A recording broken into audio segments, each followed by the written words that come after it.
My name is Sylvan J. Rahman. Welcome back to Intentional Wealth. In today's video, the commonly asked question that I get, should I rent or should I buy? Well, before we get into that, go ahead and do me a favor, subscribe to the channel and click that notification bell icon so that you can get notified every time we release a new video.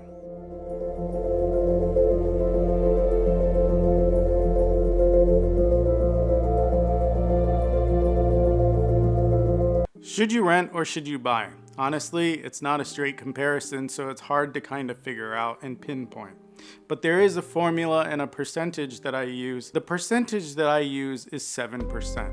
What does that 7% represent? Well, when you're looking at a purchase price, you're looking at taxes. You're always going to pay property taxes. And rule of thumb is that 1% of your purchase price per year is what you're going to pay in taxes. Another rule of thumb is maintenance cost.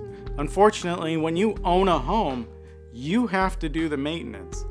Right now, I rent. It's very nice. I call downstairs to the concierge and tell them to change the light bulb. Of course, I have to have the light bulb, but they'll come and do all that. But for maintenance, I also think of maintenance as 1% of your purchase price per year. Now, how do we get to the 5% that's left over? Well, this is how. Relative to real estate growth, your real estate is growing at about 1.5% per year.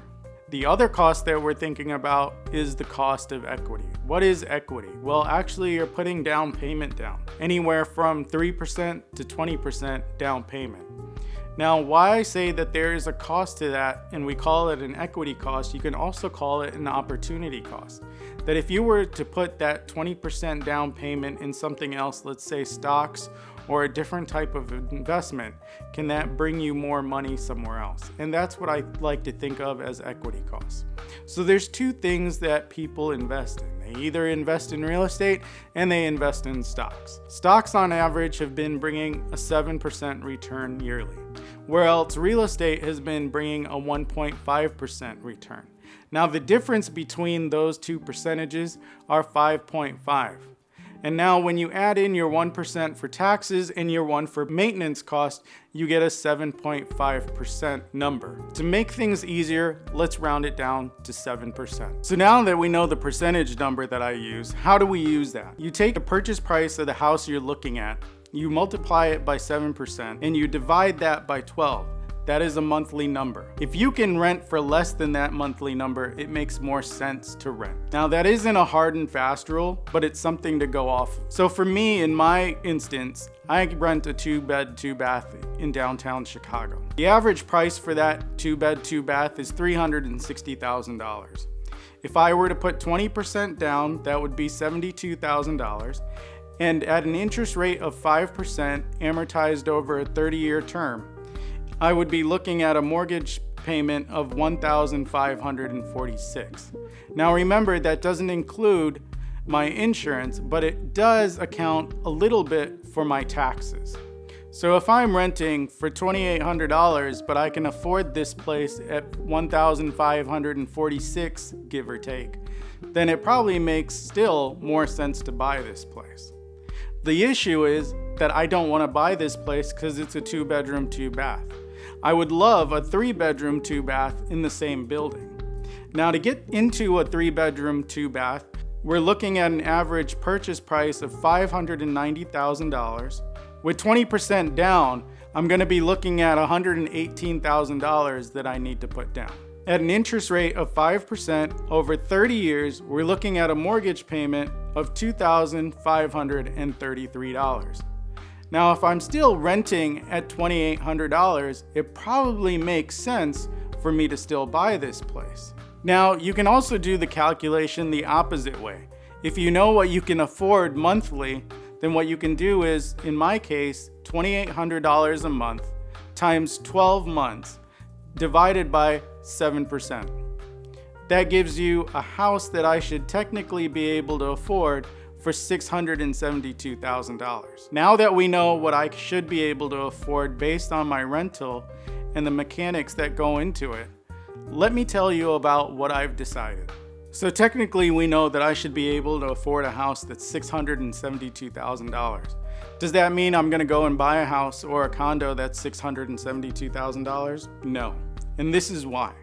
If you remember and go back to a few videos of mine where I talk about buying a house, a rental property that gave me an annual return of about 24%, that is the reason. Let's say, for instance, I had $100,000 to put down for a home. Would it be better for me to buy a home for myself, or would it be better for me to buy an investment property? It makes more sense to put $100,000 towards an investment property. Look, I want a house for myself just as anybody else, but for me, right now, this is what makes sense. Let's say, for instance, I was to use that $100,000 as a 20% down payment. That would mean that I could actually afford an investment property of $500,000. 20% of $500,000 is $100,000. Now, taking the 1% rule into effect, and that is something that we will be talking about in a later video. The 1% rule in real estate basically means that I should be able to rent a house monthly at 1% of what the total purchase price is. And that's not a hard and fast rule that we always stick by, but it is a rule that is good enough to pass our standard for if we want to look more at this deal, or if it's the deal that we just know we're gonna pass up on. So if I take this $100,000 as my 20% down payment, I should be able to afford a house that is about $500,000, or let's say not even a single family home, but a multi-family property. Now, taking the 1% rule into effect, I should be able to get $5,000 a month in rent. If I take my 20% out of that $5,000 as profit, that would mean I would be making $1,000 of profit every month.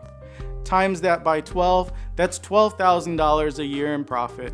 And if you divide that $12,000 by the $100,000 I put in to get the property, then you're looking at a 12% rate of return, which almost doubles my return at the stock market.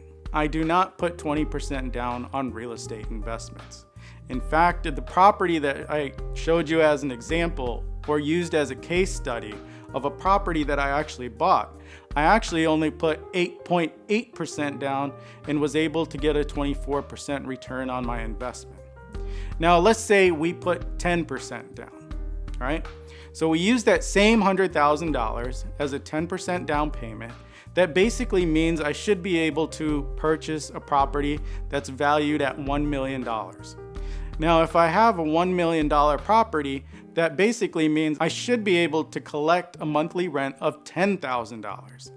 Now, if we use the same 20% as my profit, that basically means that my profit is $2,000 a month or $24,000 a year. That means I'm getting a rate of return at 24%. And this is why I would rather put my money in an investment property instead of buying my own home.